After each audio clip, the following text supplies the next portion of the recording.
Hello children, welcome to class 11. All of you have taken either commerce or humanities and you must have taken economics as your subject. Economics एक बहुत important subject है and economics में आप क्या पढ़ते हो? See, economics मतलब money के बारे में we study about money in economics कि किसी भी nation, कोई भी nation है, अभी हम क्या अगर if I take example of India कि कोई भी nation है उसकी इनकम कितनी है, ये जो जोग्राफिकल बाउंड्री है, जोग्राफिकल बाउंड्री के अंदर जब हम बोलते हैं this is your country, but here we are not studying about country, we are studying इस कंट्री की इकोनॉमिक कंडीशन कैसी है. इकोनॉमिक कंडीशन मतलब इस कंट्री में कितना मनी है, मतलब जिस कंट्री में मनी ज़्यादा है तो हम उसको बोलते हैं वो इकोनॉमी क्या है, that economy is your strong economy.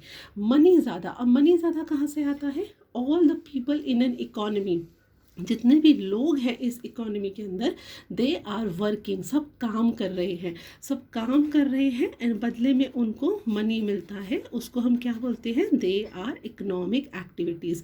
All the people who are residing in an economy they all do economic activities and जब वो इकोनॉमिक एक्टिविटीज़ करते हैं तो उनको क्या मिलती है? इनकम. एंड इनकम मिलती है. अगर मैं पूरे people, all the people in an economy, सारे लोगों की इनकम को ऐड कर दूंगी तो मुझे क्या मिल जाएगा? I will get the national income of the country. ठीक है, नेशनल इनकम. और जिस कंट्री की नेशनल इनकम हाई है हम बोलेंगे that country is a rich country, और हम बोलते हैं that country is a developed economy. ठीक है, रिच इकोनॉमी हो गया, डेवलप्ड इकोनॉमी हो गया, या फिर हम बोलते हैं it is a very strong economy. Strong economy मतलब उस कंट्री में मनी बहुत ज़्यादा है. मनी बहुत ज़्यादा क्यों है? क्योंकि वहाँ पर इकोनॉमिक एक्टिविटीज़ बहुत ज़्यादा हो रही हैं. मीन्स बहुत सारे लोगों के पास जॉब्स हैं, बहुत सारे लोग क्या कर रहे हैं? बिजनेस कर रहे हैं. Basically they all are working. हो सकता है वो एग्रीकल्चर सेक्टर में इकोनॉमिक एक्टिविटी कर रहे हैं, या सेकेंडरी फैक्ट्रीज में काम कर रहे हैं, या आईटी सेक्टर है, सर्विस सेक्टर है, बैंकिंग बहुत अच्छा है, ट्रांसपोर्ट अच्छा है. मीन्स ज़्यादा इकोनॉमिक एक्टिविटीज़, ज़्यादा एम्प्लॉयमेंट, ज़्यादा money, develop nation, strong economy. Like if you see अभी क्या चल रहा है? लॉकडाउन चल रहा है तो क्या हो रहा है? सारी की सारी शॉप्स बंद हो गई, सब बिजनेसेस बंद हैं. Offices, people are not going to the offices so they are not getting the salary. People are not going and opening their businesses, they are not getting their income. तो हम क्या कह रहे हैं? हम आप हर जगह न्यूज़ में सुन रहे होंगे कि इंडियन इकोनॉमी बहुत डाउन जा रही है. इकोनॉमी डाउन क्यों जा रही है? बिकॉज सब लोग बंद है, लॉक है, कोई भी इकोनॉमिक एक्टिविटी इस समय नहीं कर पा रहा है, कोई बिजनेस नहीं कर पा रहा है, कोई ऑफिस नहीं कर पा रहा है, तो उनके पास इनकम नहीं आ रही है. जब इनकम नहीं आ रही है तो हमारी कंट्री का national income, and national income को आप दूसरे नाम से भी जानते हो, वो है जीडीपी, ग्रॉस डोमेस्टिक प्रोडक्ट. ये हम लेटर करेंगे.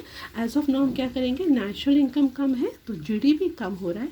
जीडीपी कम हो रहा है तो हम क्या करेंगे? अभी स्ट्रॉन्ग इकोनॉमी नहीं है, वो क्या हो रहा है? इकोनॉमी क्या हो रही है? वीक हो रही है. And this is right now in the lockdown. अगर आप देखोगे रोज़ न्यूज़ में, it is not case of only the Indian economy, globally all over the world सब जगह लॉकडाउन है. Everywhere economic activities slow down हो गई हैं, कहीं पर बिल्कुल बंद है, कहीं पर थोड़ा सा हो रहा है. तो उनकी क्या हो रही है? इकोनॉमी वीक या स्ट्रॉन्ग हो रही है. So by now it must be clear कि हम इकोनॉमिक्स क्या होता है? मनी मतलब किसी भी नेशन का. हम जब बात कर रहे हैं, हम इकोनॉमी के बारे में पढ़ रहे हैं. अगर मैं बोलूँ we are studying about Indian economy मतलब उसकी ज्योग्राफी नहीं पढ़ रहे हैं. इंडियन इकोनॉमी मतलब इंडिया में कितना पैसा अर्न किया जा रहा है, इंडियन इकोनॉमी कितनी स्ट्रॉन्ग है ना. अब ये जो इकोनॉमी है बेटा, ये हमें क्यों पढ़ना पड़ता है? इकोनॉमी के अंदर हमें पढ़ना पड़ता है क्योंकि आपकी एक इकोनॉमिक प्रॉब्लम है. ठीक है, now what is the economic problem? क्यों हम मेन चीज़ पढ़ते हैं? इसके लिए सबसे पहले आप ये सोचो, सपोज योर मदर और your father they have given you pocket money 500 rupees. आपके पास 500 रुपीज़ उन्होंने पॉकेट मनी दिया एंड दे सेड इसको आपको जैसे भी स्पेंड करना है करो. अब आप क्या करोगे? आपके पास ये क्या हो गया? लिमिटेड है कि 500 रुपीज़ ही मिलेंगे, ये इंक्रीज़ नहीं होंगे. You have limited 500 rupees. अब आपको लगेगा कि या तो I can have a pizza, या तो मैं इससे पिज़्ज़ा ले लेता हूँ, और I can watch a movie, और या फिर मैं इससे एक ड्रेस ले लेता हूँ, और यू कैन थिंक कि हम इससे एक बुक ले लेते हैं, और you can say I can do party with my friends. तो अब देखोगे क्या हो रहा है, आपके पास रिसोर्सेज जो मनी है, पॉकेट मनी जो दिया है, रिसोर्सेज क्या है, लिमिटेड, लेकिन आपके पास ये सब चीज़ें क्या हो रही हैं, दीज आर योर वॉन्ट्स, और ये जो वॉन्ट्स हैं ये आपकी क्या हो रही हैं, अनलिमिटेड है। रिसोर्सेज लिमिटेड है, 500 रुपीज़ ही है, वॉन्ट्स आपकी अनलिमिटेड है कि बुक लूँ, कि पिज़्ज़ा लूँ, मूवी लूँ, shall I watch a movie or shall I buy a dress or shall I do party with my friends। आप इनमें से सब चीज़ें नहीं कर सकते हो, आपकी वॉन्ट्स अनलिमिटेड है, लेकिन क्योंकि रिसोर्सेज लिमिटेड है आपको कुछ एक चूज़ करना पड़ेगा। And then comes your problem of choice, and ये जो प्रॉब्लम ऑफ चॉइस है, this is known as your economic problem. कि कोई भी पर्सन कितना भी रिच हो, अगर मैं बोलती हूँ कि richest person, if I say Bill Gates is there, if I say Mukesh Ambani is there, suppose they have millions and billions of money, उनके भी, लेकिन वो कितना भी बिलियन है, वो क्या वो उससे जो चाहे जितना चाहे खरीद सकते हैं? No, even they will be having their different wants, unlimited wants होंगे, लेकिन वो उससे हर चीज़ नहीं खरीद सकते। Again even they have to make choice कि हम क्या खरीदें। Similarly if I say India, India is a nation and India के पास भी रिसोर्सेज जो है वो लिमिटेड हैं। इंडिया की नेशनल इनकम या जीडीपी या जितना लैंड है वो लिमिटेड है। क्या उससे वो हर चीज़ जितना चाहे, जितने मर्जी एयरक्राफ्ट ले, जितनी ट्रेन चलाएं, जितना मेट्रो, जितना मनी सबको दे, can they do it? No, resources limited है, वॉन्ट्स हमेशा अनलिमिटेड होती हैं। एंड क्योंकि हमें एक चीज़, और हमें ये सोचना है, इकोनॉमिक हमारा क्या होता है कि जितने रिसोर्सेज है ना उसको बेस्ट तरीके से कैसे यूज़ किया जाए, मीन्स ऑप्टिमम यूटिलाइजेशन कैसे हो, दैट इज़ योर इकोनॉमिक्स। कि हम इसको कैसे बेस्ट यूज़ करें, दैट इज़ योर इकोनॉमिक्स। तो कोई भी जगह, कोई भी नेशन, कोई भी person, everybody feels the universal economic problem. And universal economic problem हमारी, what is the economic problem? Economic problem is your problem of choice. And ये चॉइस हमारी क्यों आती है? Due to scarcity of resources. हमारे resources हमेशा कम होते हैं।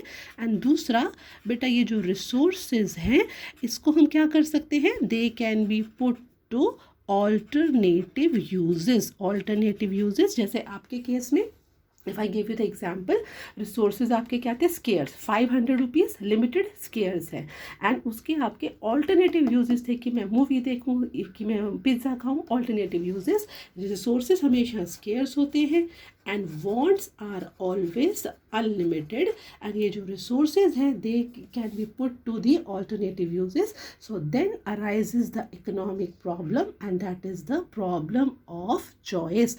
सो आपको जो इसमें क्वेश्चन आता है to for you to understand, it is what is the main economic problem. So main economic problem is your problem of choice. The second question is what is the root cause of economic problem? The root cause of economic problem is scarcity of resources. Resources are limited, human wants are unlimited, resources can be put to alternative uses, and then arises the problem of choice, economic problem of choice. ठीक है, and ये जो problem है this is a universal problem. Each person, चाहे वो rich है, poor है, हर एक को प्रॉब्लम ऑफ चॉइस होता है क्योंकि हर एक के पास रिसोर्सेज जो है लिमिटेड है। यूनिवर्सल हर नेशन को, चाहे यूएसए भी है, यूके है, यूरोप है, इंडिया है, श्रीलंका है, पाकिस्तान है, all the nations they have to face the problem of choice क्योंकि हर नेशन के रिसोर्सेज क्या है? लिमिटेड है। एंड हर नेशन के आपकी जो वॉन्ट्स है they are unlimited. So then arises the problem of choice. ठीक है, इससे हमारा क्या कंक्लूजन आया? एक होते हैं आपके इकोनॉमिक गुड्स। इकोनॉमिक गुड्स क्या होते हैं? विच कमांड अ प्राइस, जो हम पैसे के बदले में खरीदते हैं। आप वीट खरीदते हो, राइस है, क्लॉथ है, पेट्रोल है, इलेक्ट्रिसिटी है, these all are economic goods. Non economic goods है which do not command a price. Like अगर मैं बोलूँ एयर है, सनलाइट है, ये हमारे क्या है? नॉन इकोनॉमिक गुड्स है। तो हमारी इकोनॉमिक प्रॉब्लम कहाँ आती है, इकोनॉमिक गुड्स में आती है. Economic problem, what is the economic problem, that is your problem of choice. And what is the root cause of economic problem, root cause of economic problem is scarcity of resources, क्योंकि demand हमेशा ज़्यादा होगी supply से. आपकी supply, जैसे example में 500 rupees का pocket money था और आपकी डिमांड जो थी वो आपको था कि पिज़्ज़ा खाऊं, मूवी देखूं, whatever things, the demand was greater than the supply, so resources are scarce and resources have alternative uses, so then arises the economic problem of choice. And what is the root cause of economic problem, scarcity of resources. और हम economics क्यों पढ़ते हैं, we study economics कि हमें एक resources को इकोनोमाइज़ करना है, मीन्स जितने भी रिसोर्सेज हैं उसका बेस्ट यूज़ करना है, optimum utilisation of available resources. 500 rupees था, उसका मैं कैसे बेस्ट यूज़ करूँ कि मैक्सिमम सेटिस्फैक्शन मिले, that is your optimum utilisation of resources. अगर मैं बोलूँ एक कंज्यूमर है, उसके लिए इकोनॉमिक्स का क्या होगा कि उसको मैक्सिमम सेटिस्फैक्शन मिले. एक जो प्रोड्यूसर है उसके लिए वो क्यों करेगा, उसके लिए भी रिसोर्सेज लिमिटेड है, बहुत सारी चीज़ें वो प्रोड्यूस कर सकता है, एंड उसको क्या होगा, मैं ऐसे रिसोर्सेज का ऑप्टिमम यूटिलाइजेशन करूँ कि मुझे क्या मिले, मैक्सिमम प्रॉफिट. सो बेसिकली जितने भी रिसोर्सेज है उसका बेस्ट यूज़ या बेस्ट हमें जो सेटिस्फेक्शन मिले वो वाले को कैसे यूज़ करना है, दैट इज़ योर इकोनॉमिक्स, कि इसको हम कैसे डिसीजन करना, कैसे यूज़ करना. So as of now this covers the part 1 of your first chapter, and the next video we will be studying what is microeconomics and what is macroeconomics. Class 11 में we are studying about microeconomics. What is microeconomics वो हम next video में करेंगे. Till now you should just know what is economic problem, problem of choice, what is the root cause of economic problem, scarcity of resources, resources are limited, they have alternative uses, and human wants are unlimited, and then arises the problem of choice. इसमें आपको इतना ही पता होना चाहिए. Thank you.